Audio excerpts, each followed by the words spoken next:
지난주 주일은 부활 주일이었습니다.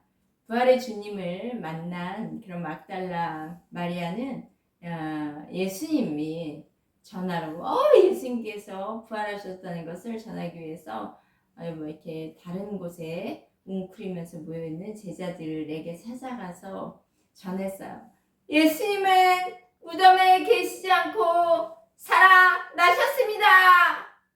자, 이렇게 함께 한번 외쳐보도록 하겠습니다. 시작. 예수님은 무덤에 계시지 않고 살아나셨습니다. 이렇게 마리아의 외치는 소리가 지금 여기에 계신 저와 여러분의 귓가에도 쟁쟁하게 들리는 것 같습니다.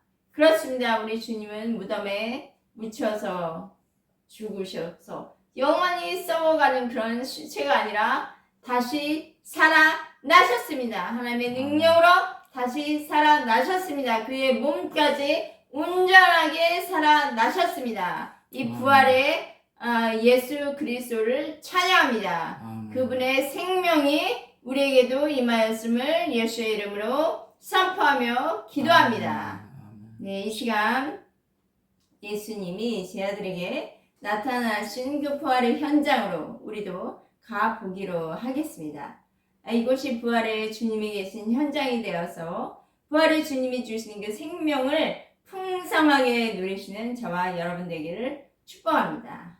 자, 19절 오늘 우리 본문에 요한복음 20장 19절 말씀 읽어보도록 하겠습니다. 시작. 이날 곧 안식 후 첫날 저녁 때에 제 아들이 유대인들을 두려워하여 모인 곳에 문들을 닫았더니 예수께서 오사 가운데 서서 이르시되 너희에게 평강이 있을지어다. 아멘. 예수님이 십자가에 달려 죽으신 다음 날 토요일에 무덤에서 안식하셨죠. 다음 날 예수님이 부활하신 그 아침이 지난 그 오후에 저녁에 예수님은 이제 제자들의 모임의 가운데 나타나셨습니다. 이때 제자들은 무엇을 하고 있었을까요? 울고 있었어요. 어떤 상태였을까요? 네, 울고 있었어요. 네, 예수님이 십자가에 처참하게 죽으시고 제자들은 먼저는 가슴이 먹먹했겠죠.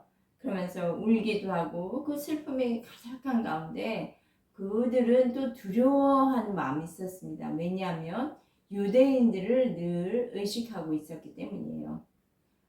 이 유대인들은 당시에 예수님을 씌워서 버렸습니다. 왜 그랬나요? 예수님이 자기 자신을 하나님이라고 했기 때문에 이자는 하나님을 참담케 하는 자다. 죄인 중에 죄인이다. 라고 해서 십자가에 몰아갔던 것이죠. 결국 예수님은 십자가에서 죽임 당하셨습니다. 그런 예수님을 따라다니던 제자들은 아직 예루살렘에 남아있는 상태예요. 그러니 이제부터 유대인들의 주목이 대상이 된 사람들은 누구일까요? 예수님 다음으로? 제자들. 네, 제자들이 이제 제자들에게 칼끝이 향해 있다는 것을 이 제자들 스스로가 느낀 것입니다. 앞으로 받게 될 위협과 핍박이 두려웠습니다. 그들의 장래는 또 어떻게 될까요? 두려움이 생기자 그들은 모인 곳의 문들을 꼭꼭 닫았습니다. 자신들이 노출되는 것을 꺼리는 그런 행동을 하게 된 것이죠. 자, 여러분. 지금 여러분의 마음에도 두려움이 있습니까? 어떤 환경으로 인해서 나타난 내 안의 두려움을 예수님의 이름으로 제거하시기를 선포하며 기도합니다. 이렇게 한번 기도해 볼까요? 성령님, 우리에게 지금 임재하여 주옵소서. 과거에 보호를 받지 못해서 들어온 그런 두려움들, 지금 또 우리를 조정하여서 흔들고 또 우리를 떨리게 만드는, 그래서 움직이지 못하게 한 두려움의 영들, 또 두려움과 함께 친구로 들어온 그 불안, 근심, 초조, 절망은 예수의 이름으로 떠나갈지어다. 하나님은 소멸하는 불이십니다. 이 하나님의 소멸하는 불, 성령의 불에 모든 내 안에 있는 두려움들은 다 태워지고 소멸될지어다. 하나님 두려워하는 마음이 아니라 하나님은 사랑과 능력과 근신하는 마음을 주십니다. 두려움이 떠난 곳에 사랑의 능력으로 또 절제로 능력으로 채웁니다. 성령님 우리에게 임재하여 주옵소서. 평강으로 임재하여 주옵소서. 성령님 감사합니다. 예, 제 아들이 두려워하면서 모인 곳에 그 공기도 무거웠겠죠. 그들의 눈빛을 한번 상상해 보세요. 두려움에 떨렸을 것입니다. 또 그들의 마음을 한번 이렇게 공감해 보세요. 그들의 그 마음도 쫄면서 아주 긴장되었을 거예요. 그런데 주님은 그들의 마음에 그 환경 가운데 평강을 선포하십니다. 너에게 평강이 있을지어다. 평강이 있을지어다. 주님이 주시는 그 평강은 문제나 환경이 괜찮아졌기 때문에 오는 그런 평강이 아닙니다. 예수님이 주시는 평강은 내 주변에 파도가 치고 혼란이 일어나는 것 같은 그 환경에 거할지라도 하나님의 평강이 날 덮어서 그 환경조차도, 두려움을 주는 환경조차도 다스리는 평강입니다. 이 평강을 누리려면 어떻게 해야 할까요? 하나님과 하나가 되시길 바랍니다. 주와 합한 자는 한 영이라, 그런 말씀하셨어요. 이것을 계속 인식하고 살아가신다면 하늘의 평강을 저와 여러분들이 누림으로 인해서 우리의 주변의 공기도 평강으로 그렇게 영향력을 주는 그런 평강이 사람이 될 줄 예수의 이름으로 선포합니다. 자, 두려움이 떠난 자리에 지금 예수님의 평강이 임하고 있습니다. 하늘의 평강이 임하는 것이죠. 하늘의 평강으로 땅의 문제들, 내 안의 두려움을 다스리는 저와 여러분이 되었음을 선포합니다. 20절 말씀, 21절 말씀 읽어주세요.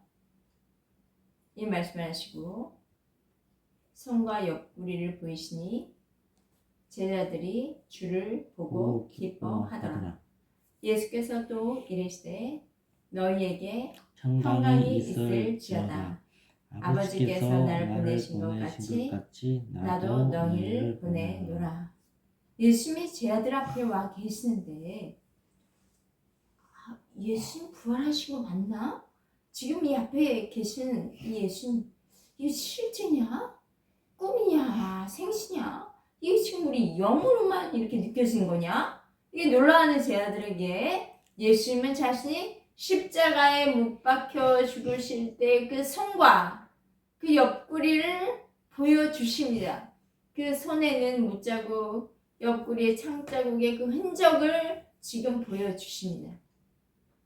십자가에 죽었던, 철저하게 죽었던 내가 이렇게 다시 살아서 너희와 함께하고 있단다.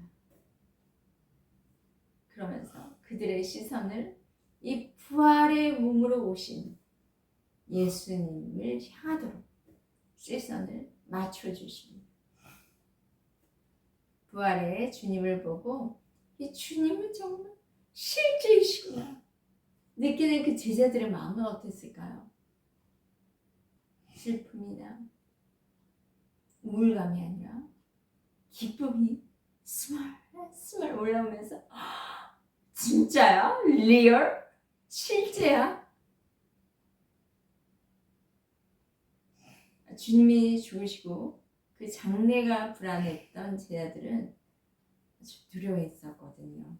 그런데 지금 실제 하시는 이 부활의 주님이 자신들과 함께하고 계시고 그 눈과 눈을 마주할 수 있고 그의 음성을 들을 수 있는 것, 그 공간에 그렇게 함께하면 세상이 주는 기쁨 같지 않은 하늘의 기쁨이었어요.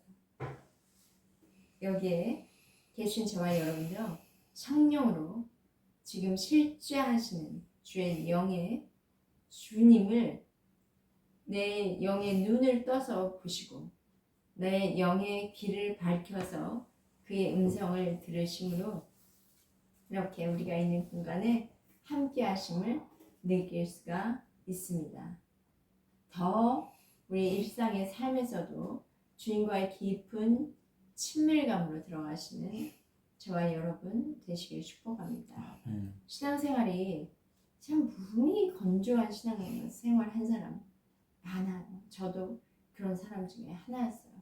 주님 실제라는 게 느껴지지가 않아요.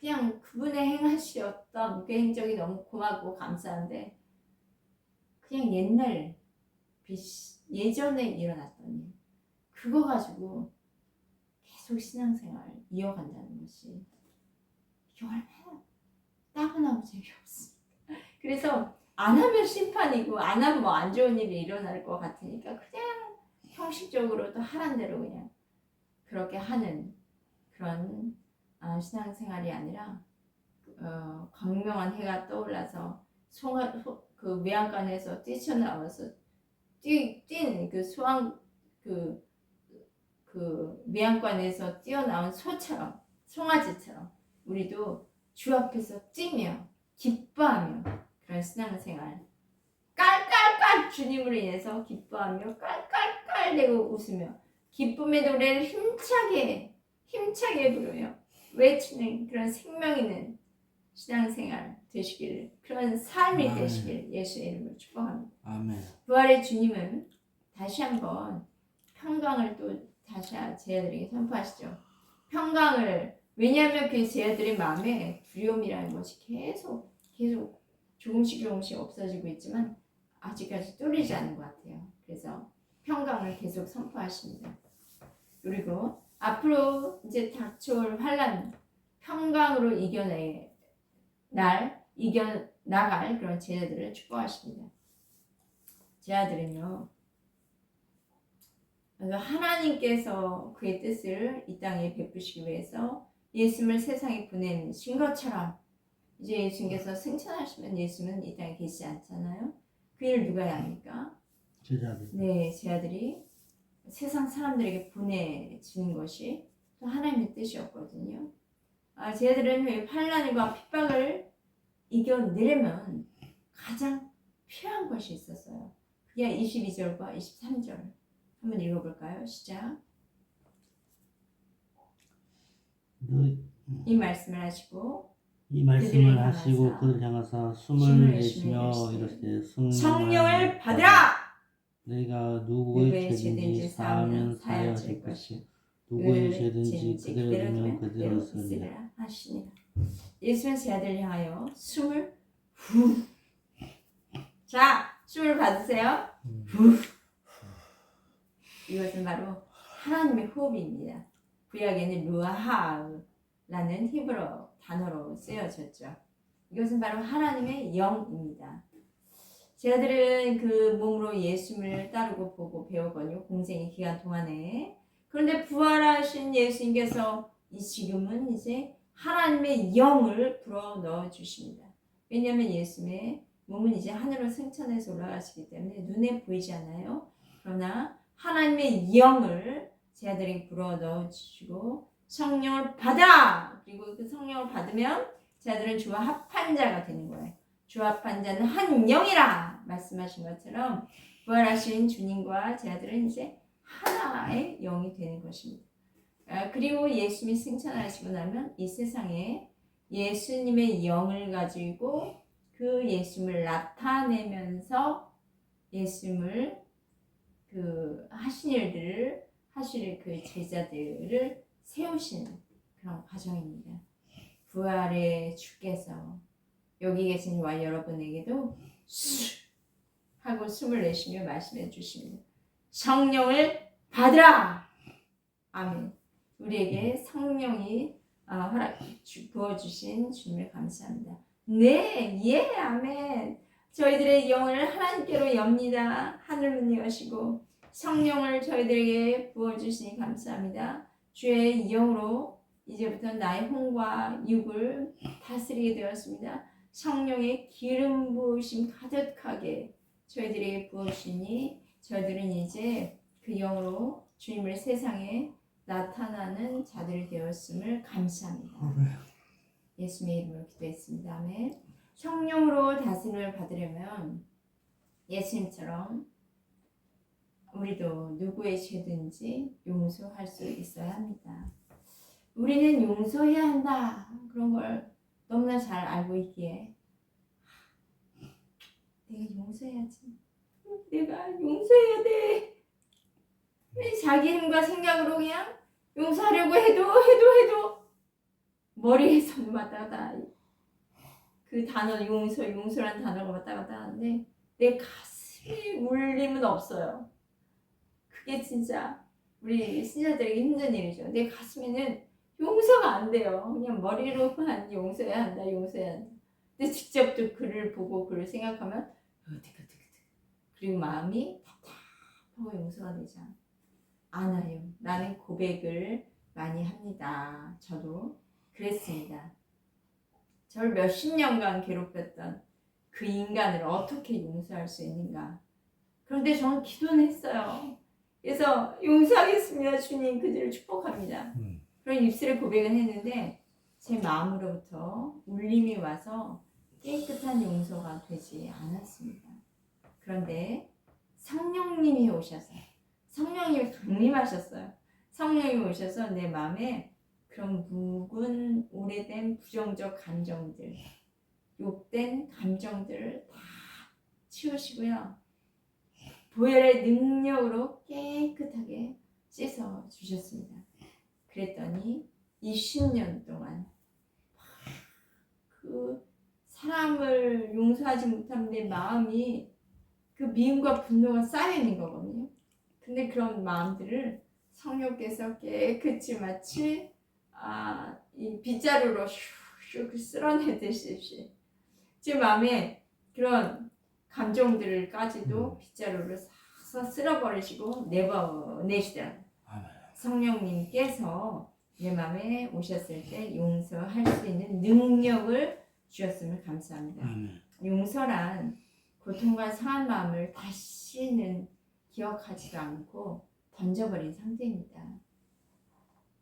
성령을 받으면 누구의 죄든지 용서하는 마음을 성령께서 부어주십니다. 그러나 그대로 만약에 용서치 않은 마음을 내 안에 내버려둔다면 성령님의 어떤 축사하심, 내보내심이 없으면 내 마음에 그대로 남아서 그 용서하지 않는 마음 가운데 또 더러운 영, 악한 영, 속인 영, 그 하나님부터 오지 않는 그 영들이 자꾸 끼어들어오거든요.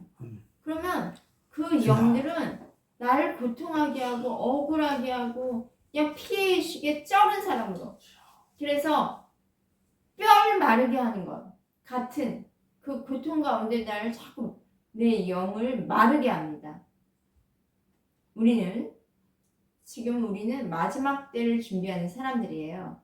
마태복음 24장에 나타날 그 세상 끝의 징조와 주의 임하실 때의 난리와 난리 소문이 있고 또 미혹이 있으며 민족이 나라가 그 대적하는 지금 분쟁, 또 그 기근의 소식, 또 지진, 이런 것들이 지금 우리들의 지구 저쪽에서 우리 현재 한국에서는 일어나진 않지만 작은 우리 한국이라는 나라도 분쟁의 소식은 많이 있죠. 그런데 나라와 나라, 민족 간의 분쟁, 우리 한국 같은 경우에도 남북의 관계에서도 그렇고요. 그리고 또 저기 이제 모든 지구촌의 곳곳마다 그 나라와 나라의 분쟁, 전쟁 소식이 있고 지진의 소식이 있습니다. 이렇게 그리스도인들은 이때에 마지막 때는 갈수록 그리스도인들은 환난에 넘겨지게 되고 죽임을 당하고 예수의 이름 때문에 미움을 받는다고 이 마태복음 24장에는 기록되어 있습니다. 이때 그리스도인들이 미움을 받고 예수의 이름 때문에 미움을 받고 죽임을 당하게 되는 그런 가운데 용서치 않는 마음으로 우리가 살아가게 된다면 얼마나 억울하고 고통하며 피폐해질까요? 그러므로 우리는 더욱더 성령의 기름 부으심을 구하고 성령의 능력으로 살아가야 할 때입니다. 마지막 때를 위한 준비를 오늘부터 하는 거예요. 성령님께서 지금 내 마음에 오셔서 누구의 죄든지 용서하는 마음으로 주장하여 주옵소서. 미움을 우리 안에 있는 그 분노를 성령의 검으로 다 쳐냅니다. 라고 선포하시기를 기도합니다. 그리고 주님 사랑의 마음을 주옵소서. 사랑의 기름으로 내 마음을 덮습니다. 주님 사랑하고 용서하는 마음 기름 부었습니다. 주님 사랑과 평강의 기름을 붓습니다. 그렇게 기도하시는 저와 여러분 되시기를 주의 이름으로 축복합니다. 24절과 본문의 25절 말씀 읽겠습니다. 12제자 중에 하나로서 디두모라 불리는 도마는 예수께서 오셨을 때에 함께 있지 아니한지라. 다른 제자들이 그에게 이르되 우리가 주를 보아노라 하니 도마가 이르되 내가 그의 손에 못 자국을 보며 내 손가락을 그 못 자국에 넣으며 내 손을 그 옆구리에 넣어보지 않고는 믿지 아니하겠노라 하니라. 부활의 예수님이 제자들에게 첫 번째 방문하셨을 때 제자 도마는 함께 있지 않았습니다. 그래서 도마는 예수님의 손과 옆구리에 내 손을 넣어보아야 부활하신 예수님을 믿을 수 있다 라고 하시는 경우를 지금 불신 가운데 있었어요. 도저히 보고로서라도 내가 믿을 수 있겠다 이런 상태였습니다. 그런데 8일 지난 후에 예수님이 그 제자들은 또 집안에 모여 있을 때 도마도 있었는데 그때 부활의 주님이 오신 거예요. 아마도 도마를 생각하면서 오시지 않았을까요? 두 번째 제자들에게 나타나신 것이. 그런데 이 문은 닫혀 있었는데 예수가 어떻게 오셨는지 뚫고 그 부활의 몸이셨던 거죠. 문을 뚫고 오신 것 같습니다. 와, 예수의 몸은 정말 신비한 몸이 된 거예요. 그리고 다시 주신 말씀 26절 뒷부분 마지막 부분 보면 너희에게 평강이 있을지어다. 그래서 제자들의 마음에 계속 세 번째로 이렇게 평강, 세 번 반복하셨다는 것은 완전함이 3이라는 숫자에 들어가 있거든요. 그러니까 이들에게 완전한 평강이 풀어지기 때까지 여기 찾아오신 것 같습니다. 그리고 선포하신 것이죠. 계속 평강을 주장하셔요. 자, 제자들이 모인 공동체 가운데 완전한 평강이 선포되기까지 임하시는 우리 주님 감사합니다. 우리 여기 모인 사람들 가운데 아직 부활하신 주님의 평강으로 채워지지 못한 분들에게 예수님은 선포하십니다. 너희에게 평강이 있을지어다. 아멘. 평강할지어다. 아멘. 평강할지어다. 아멘. 모든 두려움 근심 떠날지어다. 평강할지어다. 우리 마음이 내가 구한 이 환경에 하늘로부터 오는 하나님의 평강으로 채워지고 계심을 예수의 이름으로 선포합니다. 27절, 8절, 9절 말씀 같이 읽겠습니다. 시작. 도마에게 이르시되 내 손가락을 이리 내밀어 내 손을 보고 내 손을 내밀어 내 옆구리에 넣어보라. 그리하여 믿음 없는 자가 되지 말고 믿는 자가 되라. 도마가 대답하여 이르되 나의 주님이시오 나의 하나님이시니이다. 예수께서 이르시되 너는 나를 본고로 믿느냐? 보지 못하고 믿는 자들은 복 되도다 하시니라. 예수는 도마에게 지금 특별 상담을 해주신 거예요. 보지 않고 믿을 수 없어서 불안해하는 도마에게 자신을 나타내 보여주십니다. 손과 옆구리에 넣어서 느껴보도록까지 그렇게 배려해 주세요. 그만큼 도마가 너무 믿음이 없어요. 예수를 믿음이 없는 사람, 그 도마에게 불신과 의심 가운데 있는 그 사람 한 사람 수준에 맞게 여기 한번 만져볼래? 여기도 한번 볼래? 이렇게 도와주시는 거예요. 우리 주님은 각 사람에게 막 이 사람은 믿음이 어떻고 저 사람은 뭐 우리 그렇게 비교하거나 그로 인해서 교만하거나 열등할 것도 없습니다. 있는 모습 그대로 주님께 고백하시고 나아가시면 우리 주께서 나에게 특별 맞춤하셔서 나에게 믿음을 갖도록 도와주신 분이십니다. 예수를 본 도마는 또 이제 예수님의 손과 옆구리를 만져보기까지 하지 않아도 그냥 자신에게 믿음이 없다는 것을 인정하고 그래서 부활의 주님을 앞에서 믿음의 고백을 합니다. 나의 주님, 나의 하나님이시여. 이 도마의 짧은 고백 안에 그의 표현되지 못한 얼마나 많은 그런 이야기들이 고백들이 담겨 있을까요? 나의 주님, 나의 하나님이시여. 우리도 그런 고백을 할 때가 있지 않습니까?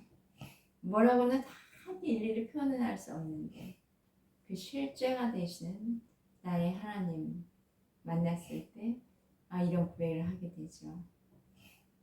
도마는 그동안 주님을 따라다녔지만 자신의 인생을 온전히 믿고 신뢰하지 못했던 그런 생각들도 스쳐 지나갔겠죠. 또 주님을 오해했던 그런 생각들, 또 주님을 의심하기 때문에 그때마다 순종하지 못하고 막 이렇게 주저했던 행동들, 또 신뢰하지 못함으로 오는 마음의 그런 어떤 미묘한 불안과 두려움, 따르기는 따라도 신뢰하지 못하기 때문에 그런 어떤 불안한 두려움, 또 예수님이 그냥 십자가에서 처절하게 죽으실 때 모습이 이렇게 지워지지 않으면서 그로 인해서 예수님에 대해서 실망하기도 했고, 난 예수님을 따랐는데 왜 이렇게 절망하는가? 내 마음에 이렇게 슬픔이 있고 이제 낙심이 돼서 장래에 무슨 일이 일어날지 불안해. 예수님 따르는 게 이게 제대로 된 거 맞나? 이런 마음들이 속에 다 웅크리고 있었을 것 같아요. 그러니 계속 실한 베드로와 같은 그런 어떤 분연한 믿음을 쫙 뚫고 나가는 게 아니라 그냥 의심, 불신 이런 마음들의 연속이 있어서 그의 마음을 방황하게 했던 것이죠. 그런데 이제 도마는 부활의 예수님을 만났습니다. 부활의 주님과 한 몸이 된 도마는 고백을 합니다. 나의 주님, 나의 하나님. 이 고백은 나의 모든 것이, 주님은 나의 모든 것이 되십니다. 나의 전부가 되십니다. 인간의 몸을 입고 이 세상에 오신 예수님, 그분이 바로 하나님이셨군요. 알파와 오메가, 처음이요 마지막 되신 바로 하나님이셨군요. 그렇게 고백한 것이죠. 부활의 몸을 입으신 예수의 육신, 그 육의 눈으로 보고 믿는 사람보다 더 복이 있는 사람은요, 마음으로 믿어 의에 이르고 입으로 신하여 구원에 이르는 사람입니다. 성령을 받은 사람들입니다. 영으로 부활의 현장에 계신 저와 여러분은 이제 육의 눈으로 이렇게 그 예수님을 확인하지 않아도 성령으로 받아서 성령으로 하나님이 주신 믿음으로 그 부활의 예수님을 믿게 되었기 때문에 모든 그 시공간을 초월할 수 있는 그런 부활의 그 능력을 저와 여러분도 더 입은 것입니다. 그렇게 되신 여러분들을 축복합니다. 30절과 31절 같이 읽어볼까요? 시작. 예수께서 제들 앞에서 이 책에 기록되지 아니한 다른 표적도 많이 행하셨으나 오직 이것을 기록하는 너희로 예수께서 하나님의 아들 그리스도이심을 믿게 하려 함이요 또 너희로 믿고 그 이름을 힘입어 생명을 얻게 하려 함이니라. 부활의 예수는 제 아들 앞에서도 또 다른 많은 표적을 행하셨어요. 얼마나 더 많은 표적을 행하셨을까? 너무 궁금하네요. 그렇죠. 우리 성경에서 행하신 그 표적과 이적 기사들 볼 때도 너무 재밌었는데 더 많은 것을 행하셨다니까 기대가 아버지 정말 알고 싶어요. 우리 하나님 나라 가면 그 많은 것들을 더 알게 되겠죠. 그리고 또 지금도 주님께서 그 일들을 해하고 계십니다. 예수님은 하나님 나라를 선포하고 가르치시고 병자들을 고치셨습니다. teaching, preaching, healing에 사역을 하신 것이에요.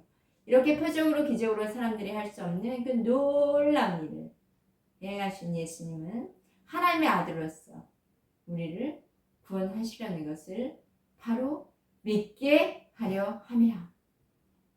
이 구원에는 우리의 영혼 모든 구원을 이야기합니다. 그 믿게 하려 하심입니다. 믿음을 주려고 하시는 거예요. 예수님에 대한 여러분 예수님을 온전히 믿고 따르고 계십니까?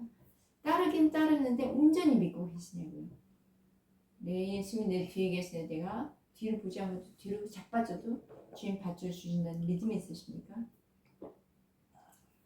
자, 우리 가운데 표적과 이적을 나타내 보여주시면 우리는 실제 예수님이 실제구나 그걸 알게 되기 때문에 하나님을 경험하는 거잖아요.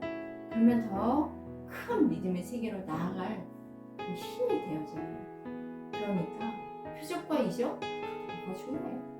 그냥 바르게 예수 믿고 이 땅에서 바르게 살아서 천국하면 되지? 그 정도의 삶을 우리에게 주어진 게 아니고 우리에게는 하나님에 대한 그 예수 그리스도가 실제이심을 믿게 되면 믿게 될수록 우리 삶의 여러 영역에서 경험되어지는 신비한 체험들이 너무 많고 그 신비한 체험들은 더 나를 주님의 더 넓은 믿음의 사이 그래서 이 산더러 들려 바다에 옮겨져 우리는 그냥 성경에서 그랬지만 나의 삶에 그런 일이 일어났어 이렇게 이 정도로 생각하면 하나의 교리 하나의 그냥 교문서가 성경이에요. 그런데 이 성경의 말씀이 실제로 그 현장이 나의 현장에 맞게 풀어지는 경험들을 할 때 너무너무너무 놀랍고 신나는 그런 믿음의 여정을 가지 않겠습니까? 예수님을 믿는 자들은 그의 이름을 힘입어 하나님 안에 있는 생명을 얻는 그 활력인 즐거움, 기쁜 그런 신앙생활을 하는 저와 여러분에게 축복합니다. 생명이란 죽음을 이기신 부활의 생명입니다. 우리 삶의 현장에 얼마나 죽음의 요소가 많습니까? 죽음의 요소들 뭐가 있어요? 죽음, 사망, 따라오는 모든 두려움, 불안, 조조, 염려, 근심, 걱정 이 사망과예요. 이 부활의 생명은 이 모든 것을 이기게 하는 능력입니다. 우리 크게는 질병에서 고침받고 묶여있는 재정이 풀려나고 잃어버린 재정들 다 찾아 돌아오게 되며 풍요하신 하나님을 경험하게 하고 깨어진 사랑과 관계가 회복되어진 사랑의 관계 회복되어진 그런 기적들도 있죠. 내 안에 죽음과 사망의 세력이 예수의 생명으로 인해서 물러가며 우리는 그 생명과 기쁨, 자유의 능력으로 살아가는 저와 여러분이 되었음을 감사합니다. 하나님 말씀하십니다. 내 영혼이 잘된 같이 내가 범사에 잘되기를 간구한다 말씀하세요. 그 이름의 예수 이름의 권세는 모든 사망과 두려움에서 우리를 구원하세요. 우리에게 생명을 얻게 하십니다. 모든 이름 위에 뛰어나고 높으신 주의 이름을 찬양합니다. 평강할지어다 생명이 있을지어다. 기도하시겠습니다.